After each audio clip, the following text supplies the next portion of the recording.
Marta Rivero est morte le 25 novembre 2023 dans un bunker souterrain d'une luxueuse résidence dans le désert derrière Dubaï, le cou brisé et les cordes vocales tranchées.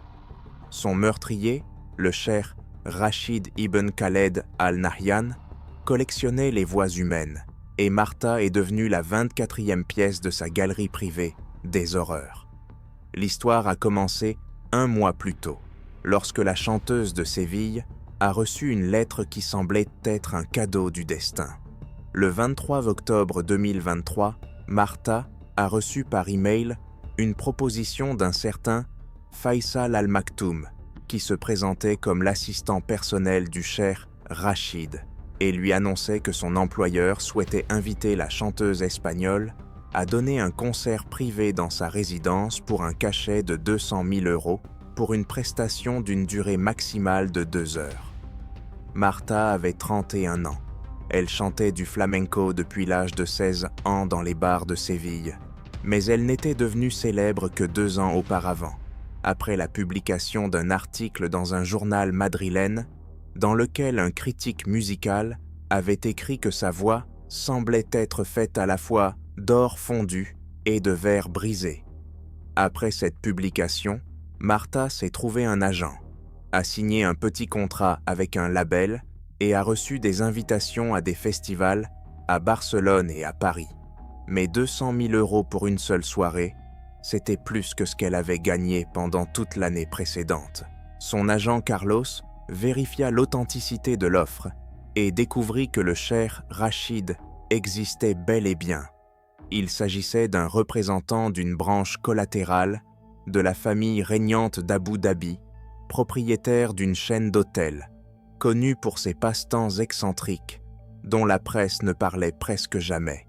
Mais plusieurs articles dans des publications spécialisées mentionnaient sa collection d'équipements d'enregistrement vintage, parmi lesquels figurait un phonographe Edison original et le seul exemplaire fonctionnel d'un magnétophone allemand, Magnétophone K4 de 1938. Carlos n'y vit rien de suspect et expliqua à Marta que les gens riches invitaient souvent des artistes à des événements privés pour des sommes colossales, car la vie privée avait un coût élevé. Le 28 octobre, Marta signa le contrat et le billet en classe affaires pour Dubaï fut acheté pour le 15 novembre. Elle est arrivée le soir même et a été accueillie à l'aéroport par Faisal en personne, un homme grand d'une 50aine d'années, vêtu d'une dishdasha blanche impeccable, avec un accent britannique parfait, qui a conduit la chanteuse à une Mercedes Maybach noire aux vitres teintées et l'a emmenée sur une route qui, après 1 heure de route, les a conduits loin de Dubaï, d'abord le long de la côte, puis vers le désert. Marta commença à s'inquiéter de voir qu'il s'éloignait autant de la ville, mais Faisal lui expliqua que la résidence du cheikh était située dans un endroit isolé, car son employeur appréciait le calme et estimait que le bruit de la ville nuisait à la bonne perception de la musique. Et cette explication sembla raisonnable à Marta, même si une légère inquiétude persistait. Après avoir franchi le haut portail gardé, ils empruntèrent une route pavée de marbre, au milieu de jardins avec des palmiers et des fontaines, qui semblaient impossibles au milieu du désert, jusqu'à ce qu'ils atteignent la résidence elle-même, un bâtiment de 3 étages en grès et en verre, alliant une architecture moderne à des ornements islamiques traditionnels. Faisal fit entrer Marta à l'intérieur, où flottait un parfum de santal et d'eau de rose, et où les sols étaient recouverts de mosaïques faites à la main, puis la conduisit au 2e étage dans les appartements d'hôtes, qui étaient un de plus grand que son appartement à Séville. Un immense lit à baldaquin, une salle de bain en marbre, avec jacuzzi, une terrasse donnant sur le jardin illuminé. L'assistant du cheikh lui a annoncé que le spectacle aurait lieu le lendemain à 20 h et que, d'ici là, la chanteuse pouvait profiter du spa et de la piscine. Puis, il s'est incliné et sont sortis, laissant Marta seule avec un sentiment croissant d'isolement.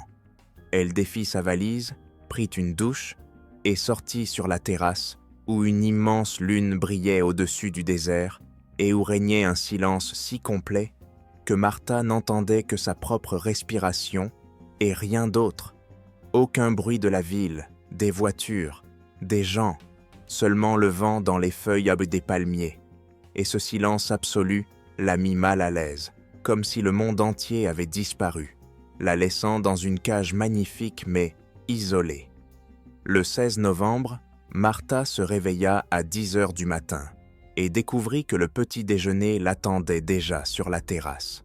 Des fruits frais, des viennoiseries, du café, le tout impeccablement servi, même si elle n'avait entendu personne apporter la nourriture. Après le petit déjeuner, elle descendit à la piscine, nagea, prit un bain de soleil, mais ne vit personne. Tout le complexe semblait si vide, comme s'il avait été construit spécialement pour elle seule, et ce sentiment provoquait une anxiété croissante que Martha essayait de réprimer en se rappelant les 200 000 € d'honoraires. À 3 heures de l'après-midi, Faisal est venu la chercher et l'a conduite à la salle de concert, située dans l'aile ouest de la résidence, qui impressionnait par son acoustique. Les murs étaient lits recouverts de panneaux spéciaux, le sol était en bois poli et la haute coupole, avec des vitraux, laissait passer une lumière douce, créant une atmosphère presque sacrée. Au centre de la salle se trouvait un fauteuil massif en cuir, semblable à un trône, et Faisal expliqua que son employeur s'y assirait seul, sans autre auditeur, juste la chanteuse et le cher. Martha eut des frissons en entendant cette explication, car elle avait l'habitude de chanter devant des centaines de personnes, et un seul auditeur lui semblait étrange, presque intime, mais elle fit un soundcheck et comprit que l'acoustique permettait de chanter sans micro. Sa voix emplit la salle, se répercuta sur les murs et revint amplifiée et purifiée. C'était comme chanter dans une cathédrale, mais en mieux. Et Martha décida que ce concert serait spécial. Le soir, à 8 heures pile, le cheikh Rachid entra dans la salle, et Martha a immédiatement ressenti une étrange énergie émanant de lui. Il avait environ 60 ans, une barbe grise soigneusement taillée et des yeux noirs dans lesquels on pouvait lire non seulement de l'attention, mais aussi la concentration intense d'un prédateur étudiant sa proie avant de bondir. Il était vêtu d'un habit blanc traditionnel et se déplaçait lentement, avec dignité. Il fit un signe de tête à Martha, s'assit dans un fauteuil, ferma les yeux et prononça un seul mot en anglais. Commencer. Sa voix était si autoritaire que Martha n'eut aucune envie de tarder. Elle entonna le programme qu'elle avait préparé pendant tout un mois. Du flamenco classique, des arrangements contemporains, 2 chansons originales en espagnol, chantant l'amour et la perte, la passion et la douleur, et sa voix s'éleva sous la voûte, trembla, se brisa, puis retrouva sa force. Martha mit toute son âme dans cette performance, car elle sentait que cet homme ne comprenait pas la musique comme les auditeurs ordinaires. Il ne se contentait pas d'écouter, il absorbait chaque note, chaque vibration, et cela la fascinait tellement qu'elle chantait mieux que jamais, oubliant l'étrangeté de la situation, son inquiétude, le fait qu'elle se trouvait dans une résidence isolée, au milieu du désert, avec un millionnaire inconnu. Quand elle a terminé la dernière chanson, un silence si profond s'est installé dans la salle que Martha a entendu les battements de son propre cœur, et ce n'est qu'après quelques secondes que le cheikh ouvrit les yeux, un sourire étrange sur le visage, à la fois enthousiaste et triste, comme s'il avait reçu quelque chose de précieux, mais savait déjà qu'il ne pourrait pas le conserver dans son état d'origine. Il se leva lentement de son fauteuil, s'approcha, et Martha sentit tout son corps se crisper sous l'effet d'un pressentiment intuitif de danger. Mais elle sourit, s'attendant à recevoir des compliments et des remerciements pour sa prestation. Le cheikh dit doucement que sa voix était parfaite, que de telles voix naissaient une fois par génération, peut-être une fois par siècle, et qu'il avait entendu de nombreux grands chanteurs au cours de sa vie, mais que personne ne chantait comme elle. Puis il ajouta, en la regardant droit dans les yeux, avec une expression de conviction absolue, qu'il voulait que cette voix reste avec lui, pour toujours, et il n'y avait rien de métaphorique dans son ton. Il le disait littéralement, comme un homme habitué à obtenir tout ce qu'il désirait. Martha sourit d'un air hésitant, ne comprenant pas où il voulait en venir, et répondit quelque chose à propos de l'enregistrement du concert, qu'on pouvait toujours réécouter. Mais le cher secoua la tête avec l'expression d'un professeur patient, regardant un élève qui ne comprend pas. Il expliqua lentement, en articulant chaque mot, que les enregistrements étaient morts, qu'il ne fixait que le son, mais pas la vibration vivante, pas l'énergie du moment, pas l'essence même de la voix, et qu'il ne collectionnait pas les sons ou les enregistrements.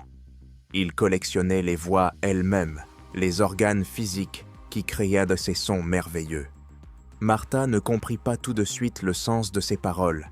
Elle resta simplement debout, le sourire s'effaçant lentement de son visage, tandis que son cerveau essayait fébrilement de replacer les paroles du cher dans un contexte sûr et raisonnable.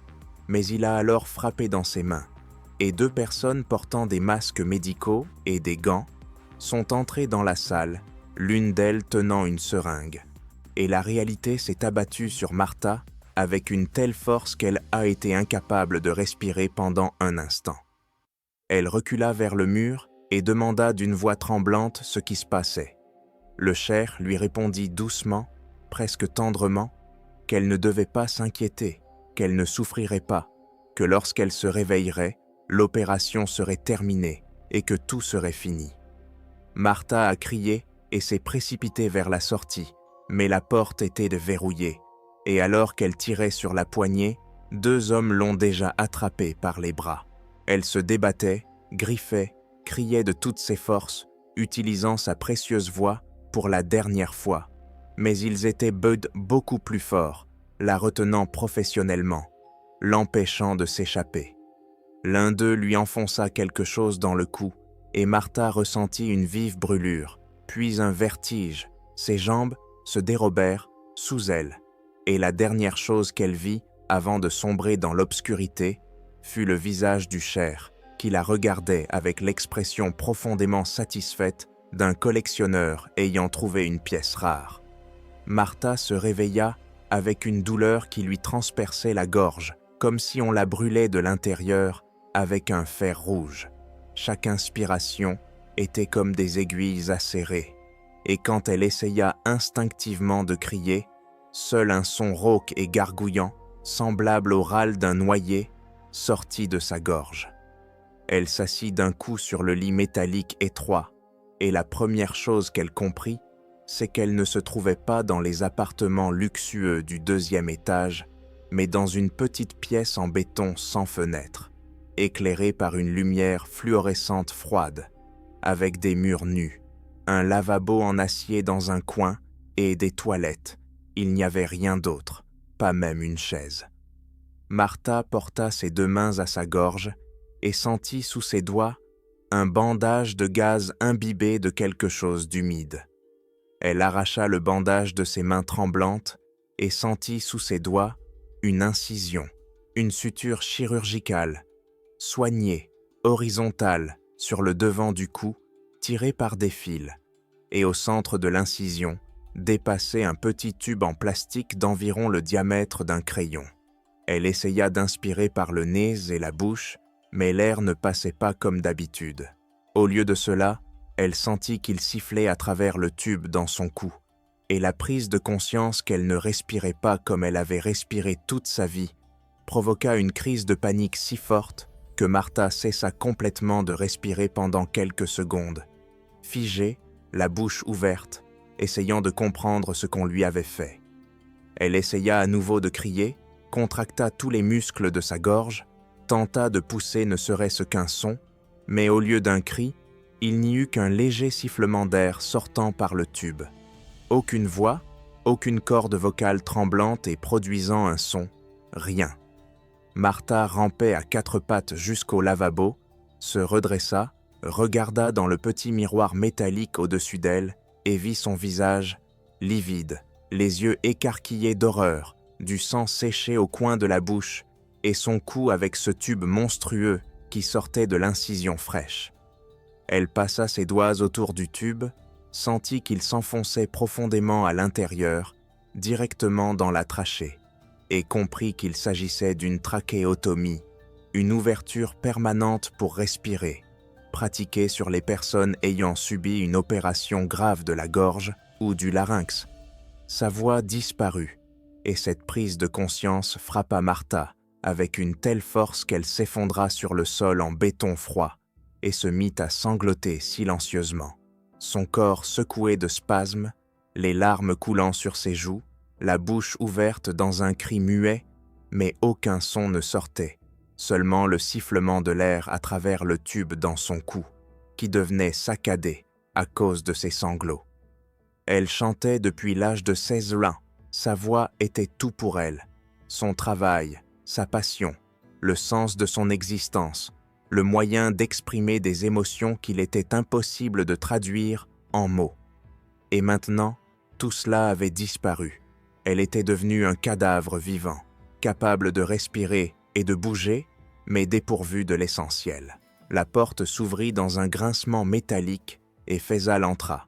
Mais il n'avait plus l'air d'un assistant courtois, aux manières parfaites. Son visage était froid et professionnel, comme celui d'un gardien de prison, habitué à traiter avec des personnes privées de leurs droits et de leur voix.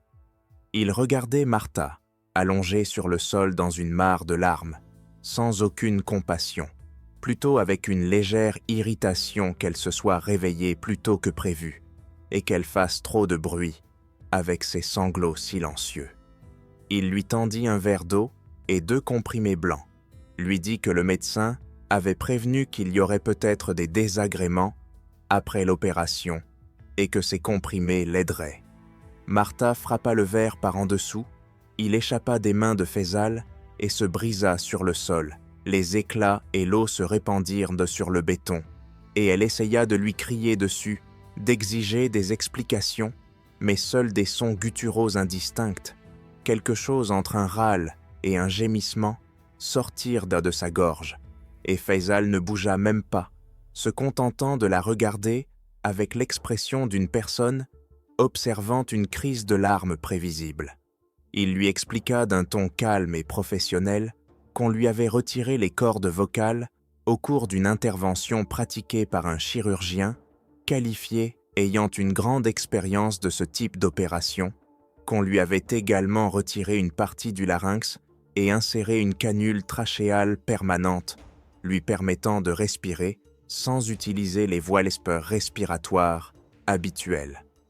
Faisal a ajouté que Martha pouvait avaler de la nourriture et de l'eau, qu'elle pouvait respirer, bouger et mener une vie relativement normale, mais qu'elle ne pourrait plus jamais parler ni chanter, car les organes physiques responsables de la production du son avaient été irréversiblement retirés de son corps. Martha s'est lentement relevée du sol en s'agrippant au lavabo. Ses jambes tremblaient, sa tête lui tournait, mais à travers le choc et l'horreur, la rage a commencé à monter, une rage pure et primitive contre cet homme, contre le Cher, contre tous ceux qui avaient participé à ce crime monstrueux. Elle fit un pas vers Faisal, les poings serrés. Elle voulait se jeter sur lui, le frapper, le griffer, faire n'importe quoi pour lui infliger de la douleur en réponse à la douleur qu'il lui avait causée. Mais Faisal leva la main en signe d'avertissement et dit froidement que si elle essayait de se montrer agressive, on la ligoterait simplement et on la nourrirait par sonde. Il poursuivit ensuite, comme s'il lisait un rapport ennuyeux, en expliquant que son employeur avait conservé sa voix avec le plus grand soin. Le concert avait été enregistré sur une bande analogique de la plus haute qualité, à l'aide d'un équipement valant des centaines de milliers de dollars. L'enregistrement était parfait, sans la moindre distorsion, et le Cher l'avait déjà écouté 3 fois. De plus, expliqua Faisal, les cordes vocales de Martha avaient été retirées lors de l'opération et placées dans une solution de conservation spéciale à base de formaldéhyde. Elles sont conservées dans un flacon en verre dans la collection personnelle du Cher, avec d'autres exemplaires, chacun étant signé du nom du propriétaire, de la date de naissance, de la date d'acquisition et d'une brève description du caractère unique de la voix. Les autres spécimens. Ces mots sonnèrent si banalement, comme si Faisal parlait de timbres ou de pièces de monnaie, que Martha leva les yeux vers lui, le regard mêlé d'horreur et d'incrédulité. N'était-elle donc pas la première? Cela s'était-il déjà produit auparavant, avec d'autres personnes? Faisal acquiesça, comme s'il avait lu dans ses pensées, et répondit que oui, elle n'était ni la première ni la dernière. Son employeur collectionnait des voix uniques depuis déjà 12 ans, depuis 1911, lorsqu'il avait entendu pour la première fois la soprano d'une chanteuse d'opéra italienne et compris qu'il voulait posséder non seulement l'enregistrement, mais la source même de cette perfection. La collection compte actuellement 23 pièces, expliqua Faisal, chacune ayant été soigneusement sélectionnée.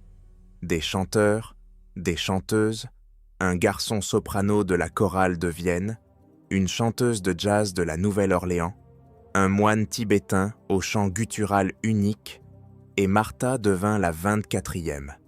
Il racontait cela calmement, sans émotion, comme s'il décrivait le processus de collecte de papillons rares. Et Martha écoutait, incapable de détourner le regard, son cerveau refusant de croire à la réalité de ce qui se passait. Mais la douleur dans sa gorge et le sifflement de l'air dans le tube étaient bien trop réels.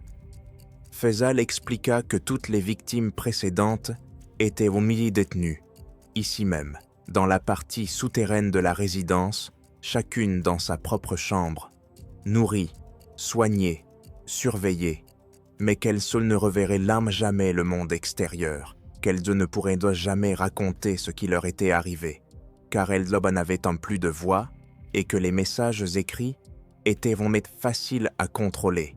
Il a ajouté que plusieurs personnes avaient tenté de s'échapper au cours des premiers mois suivant l'opération, mais qu'elles avaient toutes été rattrapées par les gardes sur le territoire de la résidence, puis placées dans des cellules individuelles, sans droit de communiquer avec les autres prisonniers, et qu'elles avaient finalement accepté leur sort. Faisal se dirigea vers la porte, mais avant de sortir, il se retourna et ajouta d'un ton presque amical que Martha recevrait 3 repas par jour, des aliments mous faciles à avaler avec une trachéotomie, et qu'une infirmière viendrait 1 fois par jour vérifier la suture et nettoyer le tube, afin d'éviter toute infection. Il lui dit qu'elle ne devait pas essayer de s'enfuir, car le complexe était gardé par des hommes, armés 24 heures sur 24. La clôture mesurait 4 mètres de haut. Des caméras et des détecteurs de mouvement étaient installés tout autour, et le village le plus proche se trouvait à 70 km à travers le désert, où la température atteignait 45 degrés pendant la journée. Dans son état actuel, expliqua Faisal, avec une plaie ouverte au cou et une trachéotomie qui doit être constamment maintenue propre, elle ne tiendrait pas un seul jour dans le désert et mourrait de déshydratation, d'infection ou simplement d'étouffement si le tube était bouché par le sable. La porte se referma derrière lui et Martha entendit le clic de la serrure électronique, un son lourd et définitif qui signifiait qu'elle était désormais prisonnière. Elle s'effondra sur le lit, ses mains se levèrent machinalement vers sa gorge. Ses doigts contournèrent prudemment le tube, examinèrent la suture, et une seule pensée tournait dans sa tête. Cela ne pouvait pas être réel, cela ne pouvait pas être arrivé. Dans quelques heures, elle se réveillerait dans son appartement au 2e étage. Ce n'était qu'un cauchemar provoqué par le stress avant le spectacle. Mais la douleur était trop réelle, et lorsqu'elle essaya à nouveau d'émettre le moindre son, ne serait-ce qu'un gémissement, seul un sifflement d'air sortit de sa gorge, et la réalité s'abattit définitivement sur elle, Sa voix était morte, et avec elle, toute son ancienne vie. Les jours suivants se transformèrent en une vague de douleur, de désespoir et de prise de conscience progressive qu'il n'y aurait pas de salut. Martha était détenue dans la même pièce en béton. On lui apportait 2 fois par jour de la nourriture, des soupes liquides, des purées, des yaourts, tout ce qu'elle pouvait avaler sans effort, sans forcer sa gorge endommagée, et elle mangeait mécaniquement, sans appétit, simplement parce que son instinct de survie était plus fort que son désir de mourir. Une fois par jour, une infirmière masquée venait, une femme d'âge moyen, silencieuse qui vérifiait la suture, lavait la trachéotomie avec une solution saline, changeait le pansement et partait sans dire un mot, sans croiser le regard de Martha, comme si elle n'avait pas affaire à un être humain, mais à un objet inanimé nécessitant un entretien technique. Martha essayait de communiquer par gestes, griffonnait des mots sur le mur avec ses ongles, disposait des lettres avec des miettes de pain pour implorer de l'aide. Mais l'infirmière ignorait toutes ses tentatives, nettoyait les miettes, effaçait les griffures avec un chiffon humide et continuait son travail avec l'indifférence d'un robot. Un jour, Martha a attrapé la main de l'infirmière alors qu'elle se penchait pour vérifier la suture, a essayé d'attirer son attention, de la forcer à la regarder dans les yeux, à reconnaître son existence humaine, mais la femme lui arracha brusquement la main, recula vers la porte et lui dit dans un anglais approximatif que si Martha touchait à nouveau le personnel, elle serait nourrie par sonde dans un état ligoté et l'infirmière ne revint plus. À sa place, c'est un homme qui vint, qui travaillait de manière encore plus silencieuse et distante. Le 23 novembre, 8 jours après l'opération, alors que la cicatrice commençait à se refermer et que la douleur s'était atténuée pour devenir une pulsation sourde et constante, la porte s'ouvrit et Faisal entra avec une proposition inhabituelle. Il a annoncé que son employeur souhaitait montrer la collection à Martha afin qu'elle comprenne l'ampleur du projet dont elle faisait partie, qu'elle voie sa place parmi les autres voix sélectionnées et qu'elle réalise que son sacrifice avait un sens dans le contexte de cette grande collection de sons uniques. Martha ne bougeait pas de son lit, ne voyait pas l'intérêt d'aller quelque part, mais Faisal ajouta froidement que si elle refusait, elle passerait le reste de sa vie dans cette pièce sans avoir le droit de sortir, même dans le couloir, alors que sa coopération pourrait lui apporter certains privilèges, comme l'accès à la zone commune où se trouvaient les autres prisonniers, la possibilité de voir la lumière du soleil, au moins à travers les fenêtres des étages supérieurs, lors des promenades accompagnées. Martha se leva, car l'alternative, passer des années dans une boîte en béton sans fenêtre, semblait pire que de voir cette réunion d'horreur dont parlait Faisal. Ils ont traversé un long couloir en béton nu, éclairé par de rares lampes fluorescentes, bordé de chaque côté de portes métalliques, équipées de serrures électroniques, derrière chacune desquelles, comme Martha l'a compris, se trouvait une personne privée de voix. Ils descendirent un autre étage et Faisal expliqua que la résidence comptait 3 niveaux souterrains. Le niveau supérieur pour les locaux techniques et le personnel, le niveau intermédiaire pour la conservation de la collection et le niveau inférieur pour le service médical où étaient pratiquées les opérations et la thérapie de rééducation.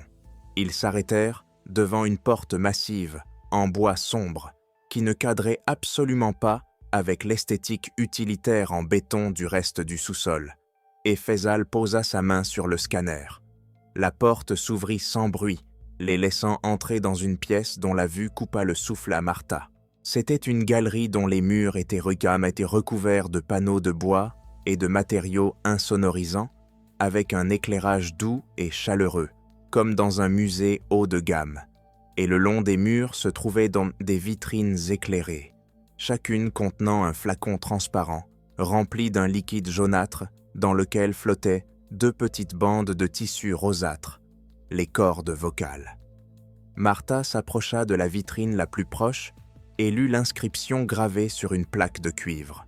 Julia Morrison, soprano, née le 3 mars 1985, acquise le 15 juin 2011, la particularité de sa voix réside dans son registre de 4 octaves et sa capacité à atteindre la 3e octave sans effort apparent.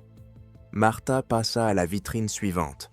Thomas Weiner, garçon soprano, né le 20 décembre 2001, acquis le 8 avril 2013, dont l'unicité réside dans la pureté cristalline de sa voix et son timbre angélique, caractéristique des choristes viennois.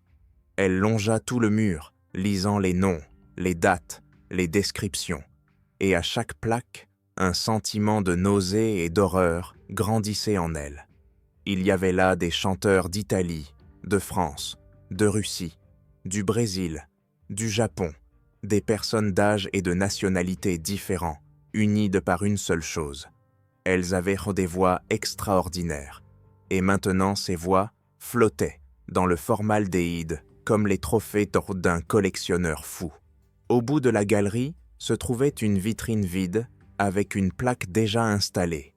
Martha Rivero, mezzo-soprano, née le 12 juillet 1992, acquise le 16 novembre 2023, la singularité de sa voix réside dans une rare combinaison de puissance et de fragilité, dans sa capacité à transmettre des émotions profondes à travers des changements microtonaux de timbre. Sa voix est décrite comme de l'or fondu et du verre brisé. Martha se tenait devant cette vitrine, lisant la description de sa propre voix au passé, comme si elle était déjà morte. Et en effet, la voix était morte, et ce qui restait n'était qu'une coquille vide, dépourvue de l'essentiel. La porte de la galerie s'ouvrit et le cheikh Rachid entra, vêtu d'un costume traditionnel noir, le visage exprimant la profonde satisfaction d'un homme contemplant sa plus grande réussite. Il fit lentement le tour de la galerie, s'arrêtant devant chaque vitrine, racontant à Martha l'histoire de chaque acquisition, comment il avait entendu la voix pour la première fois, ce qui l'avait frappé, comment il avait organisé la rencontre et l'opération. Il en parlait avec un enthousiasme et une chaleur tels qu'il semblait parler de ses enfants bien-aimés ou d'œuvres d'art précieuses. Il expliqua que collectionner des enregistrements ne le satisfaisait pas, car les enregistrements étaient jamais des reflets morts d'un phénomène vivant, alors que posséder la source physique du son lui donnait un sentiment de véritable possession, la certitude que ses voix ne seraient ni plus jamais entendues en public, qu'il était le dernier à les avoir entendues dans toute leur puissance. Le cheikh s'est approché de la vitrine de Martha, a posé sa main sur la vitre et a déclaré que sa voix était particulière, même parmi cette collection triée sur le volet, qu'il avait écouté l'enregistrement de son concert des dizaines de fois et qu'à chaque fois, il découvrait de nouvelles nuances, de nouvelles couches de profondeur émotionnelle. Il ajouta qu'il comprenait sa colère et son désespoir, mais qu'avec le temps, elle réaliserait l'honneur de faire partie de quelque chose de plus grand qu'une simple carrière de chanteuse, qui aurait pris fin dans 20 ans avec la perte de sa voix due à l'âge, alors qu'à présent, sa voix était conservée dans un état parfait pour toujours, et que, des milliers d'années plus tard, lorsque son nom sera oublié de tous, sauf des spécialistes, ses cordes vocales existeront toujours comme témoignage de son don. Martha écoutait ces divagations et sentait monter en elle non pas simplement de la rage, mais une haine froide et concentrée qu'elle n'avait jamais éprouvée auparavant. Elle comprit que cet homme était complètement fou, qu'il croyait sincèrement en la noblesse de son projet, qu'aucun argument ne pourrait le convaincre, car dans sa vision du monde, il n'était pas un ravisseur et un bourreau, mais le gardien de la beauté, sauvant des voies uniques de la destruction inévitable par le temps. Faisal fit signe que la visite était terminée et ils remontèrent à l'étage. Mais tandis qu'on ramenait Martha dans le couloir vers sa cellule, elle mémorisa chaque tournant, chaque porte, chaque détail de la disposition. car la décision avait déjà mûri dans son esprit. Si elle ne pouvait pas retrouver sa voie, si elle ne pouvait pas s'échapper et raconter au monde cette horreur, elle essaierait au moins de détruire celui qui avait fait cela. Le 24 novembre, la nuit suivante, Martha était allongée sur son lit et attendait. Faisal avait mentionné pendant la visite que le cheikh descendait souvent dans la galerie, tard le soir, pour écouter les enregistrements de sa collection, dans le calme et la solitude. Et Martha décida que c'était sa seule chance. Vers minuit, elle entendit des pas dans le couloir, lourds et lents, reconnaissant la démarche du cheikh, puis les pas s'arrêtèrent. Il était entré dans la galerie, comme prévu. Martha se leva, s'approcha de la porte et commença à la frapper avec ses mains, à griffer le métal, à faire autant de bruit qu'elle le pouvait sans parler, et après quelques minutes, la porte s'ouvrit, laissant apparaître un gardien, un jeune homme en uniforme, l'air irrité. Martha tomba par terre, se saisit la gorge, fit semblant de s'étouffer, se roula par terre en convulsions, et le gardien, déconcerté, ne comprit pas ce qui se passait, se pencha pour vérifier son état, et à ce moment-là, Martha saisit sur la table le seul objet solide de la cellule, un bol métallique dans lequel on apportait la nourriture, et frappa le gardien à la tête de toutes ses forces. Le coup fut glissant, pas très fort, mais inattendu. Le gardien vacilla, laissa tomber sa radio, et Martha se précipita dans le couloir, courut vers la galerie. Ses pieds nus claquaient sur le béton, l'air sifflait à travers sa trachéotomie, mais elle courait vite, alimentée par le désespoir et la haine. Elle fit irruption dans la galerie, où le cheikh Rachid se tenait devant l'une des vitrines, écoutant un enregistrement avec des écouteurs, sans entendre son approche. Martha se jeta sur lui par derrière, le frappa dans le dos. Il tomba, les écouteurs tombèrent. Il essaya de se relever, mais elle lui sauta dessus, commença à le frapper au visage avec ses mains, à le griffer, à viser ses yeux. Le cheikh était plus âgé et physiquement plus faible, mais c'était un homme, et il comprit rapidement ce qui se passait. Attrapa Martha par les poignets, la repoussa, ils se relevèrent tous les deux. Elle se jeta à nouveau sur lui, mais il l'esquiva. Alors Martha attrapa l'une des vitrines, essaya de la soulever pour la jeter sur le cheikh, mais la vitrine était trop lourde. À la place, elle brisa la vitre avec sa main, attrapa une fiole contenant les cordes vocales de quelqu'un et la jeta sur le cheikh. La fiole se brisa contre le mur, le formaldéhyde se répandit sur le sol et les cordes vocales tombèrent sur le parquet. Le cheikh poussa un cri semblable au rugissement d'un animal blessé, se précipita vers la fiole brisée, tomba à genoux, tenta de ramasser les cordes vocales, mais elles s'échappèrent de ses doigts, ce qui donna à Martha une seconde d'avance. Elle courut vers lui donna un coup de pied dans les côtes, il tomba sur le côté et elle lui sauta dessus, essayant de lui serrer la gorge avec ses mains, de l'étouffer, mais elle n'avait pas assez de force. Le cheikh se retourna, la repoussa, se leva, et son visage n'avait plus le calme d'un collectionneur, mais seulement la rage animale d'un homme dont le trésor le plus précieux avait été détruit. Il attrapa Martha par le cou d'une main, la souleva, la plaqua contre le mur, et elle griffait ses mains, essayait de se dégager, mais il était beaucoup plus fort qu'il n'y paraissait. Il la regardait dans les yeux, et Martha voyait qu'il allait la tuer, non pas pour la punir ou pour se défendre, mais pour détruire une pièce de collection abîmée qui avait perdu toute sa valeur. L'instant d'après, il la retourna, l'attrapa par la tête et la tira brusquement sur le côté. Martha entendit un craquement, ressentit une douleur aiguë qui lui traversa tout le corps, du cou aux pieds, puis un engourdissement. Ses jambes cessèrent de la porter, et elle tomba sur le sol, incapable de bouger, ni les bras, ni les jambes. Le cheikh se tenait au-dessus d'elle, respirant bruyamment, remettant ses vêtements en place. Puis, il appela Faisal, qui arriva quelques secondes plus tard avec 2 gardes, regarda Martha allongée sur le sol, la vitrine brisée, le formaldéhyde renversé. Faisal demanda quoi faire, et le cheikh répondit froidement de faire passer cela pour un accident. La chanteuse espagnole était tombée dans la salle de bain, s'était cogné la tête, s'était cassé le cou. Un tragique accident lors d'une visite privée, le corps serait rendu à la famille avec les compensations et les condoléances appropriées. Martha était allongée sur le sol, incapable de bouger, mais elle pouvait respirer, elle pouvait entendre, elle pouvait voir comment il discutait de sa mort, et elle comprenait qu'elle mourait lentement. La paralysie remontait, sa respiration devenait superficielle, l'air passait difficilement par la trachéotomie, et dans quelques minutes, elle suffoquerait.